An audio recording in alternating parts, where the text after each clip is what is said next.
Olá, acólitos! Durante séculos, vilarejos inteiros do leste europeu viveram com medo de que os mortos não permanecessem mortos. Túmulos eram abertos às pressas. Corpos eram examinados à luz de tochas, e qualquer sinal fora do comum era visto como prova de que algo havia retornado. Mas, e se nem tudo isso fosse superstição? E se os registros antigos estiverem descrevendo algo muito mais real do que imaginamos? Seja bem-vindo ao Arquivo Cipriano.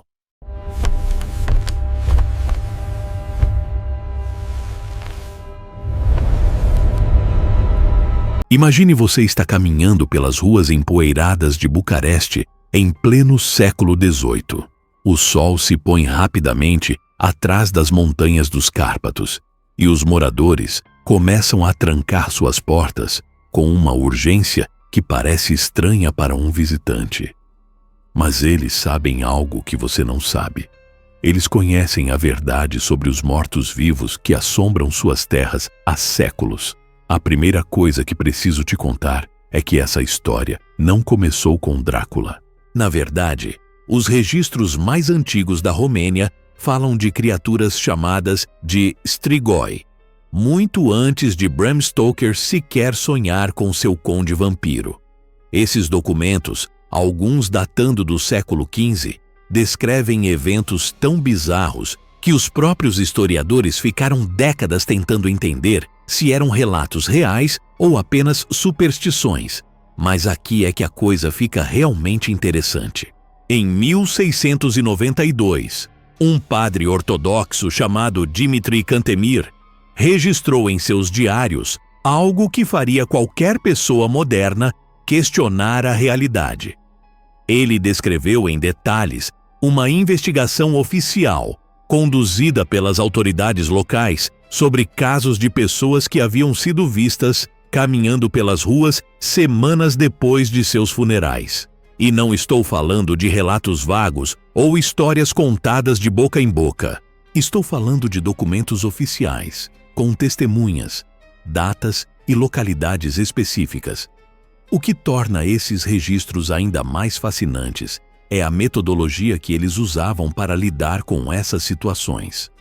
Os antigos romenos não simplesmente corriam ou se escondiam quando suspeitavam de um caso de strigoi. Eles tinham protocolos específicos, quase científicos para a época. Primeiro, eles exumavam o corpo suspeito. Se encontrassem sinais específicos, como ausência de decomposição natural, sangue fresco na boca ou posição alterada no caixão, eles sabiam que estavam lidando com algo sobrenatural. Mas o que muitos não sabem é que essas investigações eram conduzidas não apenas por supersticiosos locais, mas também por representantes da igreja e até mesmo por oficiais do governo. Um documento de 1712, encontrado nos arquivos da cidade de Cluj, descreve um caso onde um oficial imperial austríaco presenciou pessoalmente a exumação de um suposto strigoi.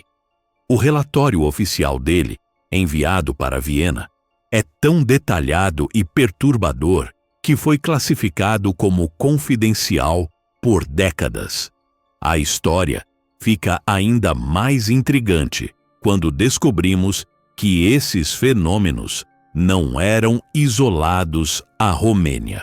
Documentos similares foram encontrados na Sérvia, Hungria e outras regiões dos Balcãs, todos descrevendo casos praticamente idênticos. Era como se uma epidemia sobrenatural tivesse se espalhado pela Europa Oriental durante os séculos XVII e XVIII. Mas aqui está o detalhe que vai te deixar arrepiado. Muitos desses documentos descrevem os mesmos métodos para identificar e neutralizar essas criaturas, mesmo sendo escritos em lugares distantes e por pessoas que supostamente nunca tiveram contato entre si. Porém, a descoberta mais chocante veio em 1923, quando arqueólogos romenos encontraram um cemitério medieval nas proximidades de Brașov. O que eles descobriram lá mudou completamente nossa compreensão desses fenômenos. Vários corpos haviam sido enterrados com estacas de madeira atravessando o peito, pedras na boca e correntes amarradas nos tornozelos. Mas não eram apenas um ou dois corpos. Eram dezenas deles, todos enterrados seguindo o mesmo ritual específico descrito nos antigos manuscritos para neutralizar os strigoi. O que mais impressiona nos registros antigos é a consistência dos detalhes. Independentemente da região ou da época, as descrições dos strigoi seguem um padrão muito específico. Eles são descritos como pessoas que retornaram da morte, mas não como zumbis sem consciência. Pelo contrário, eles mantinham suas personalidades e memórias, podiam conversar normalmente e até mesmo manter relacionamentos com os vivos.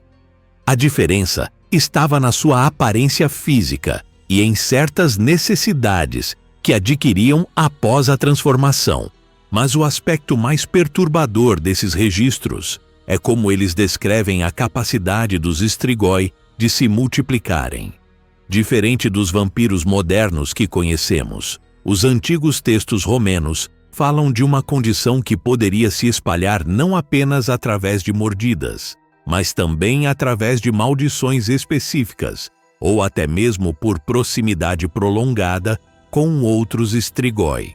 Alguns documentos chegam a descrever famílias inteiras que gradualmente se transformaram, uma pessoa por vez, até que aldeias inteiras fossem evacuadas.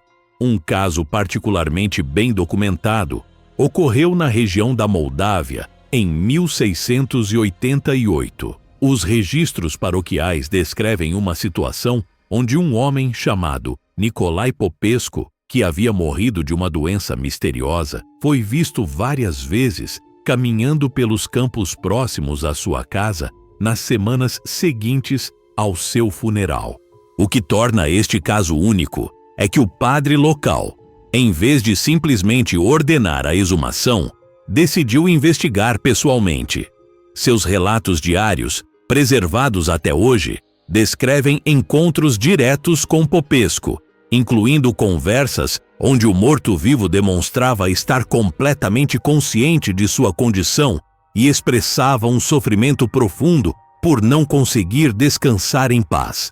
A conexão entre esses antigos registros e as lendas modernas de vampiros é inegável, mas há diferenças cruciais que sugerem que estamos lidando com algo muito mais complexo do que simples superstição. Os strigoi dos documentos históricos não tinham medo da luz do sol, não se transformavam em morcegos e nem sempre bebiam sangue. Suas necessidades eram mais variadas e, segundo os relatos, incluíam a absorção de energia vital de outras formas. O que realmente faz você parar para pensar é como essas histórias foram sistematicamente documentadas por pessoas instruídas da época, incluindo médicos, padres e oficiais governamentais. Não estamos falando de camponeses analfabetos contando histórias ao redor do fogo. Estamos falando de indivíduos que tinham tudo a perder ao registrar eventos tão bizarros em documentos oficiais, mas mesmo assim escolheram fazê-lo. Então, o que realmente acontecia nas terras sombrias da Romênia há séculos atrás? Eram apenas casos de histeria coletiva amplificados pela ignorância medieval? Ou existia algo genuinamente sobrenatural acontecendo naquela região específica da Europa? Os registros antigos nos apresentam evidências consistentes demais para serem simplesmente descartadas, mas também desafiadoras demais para serem aceitas sem questionamento.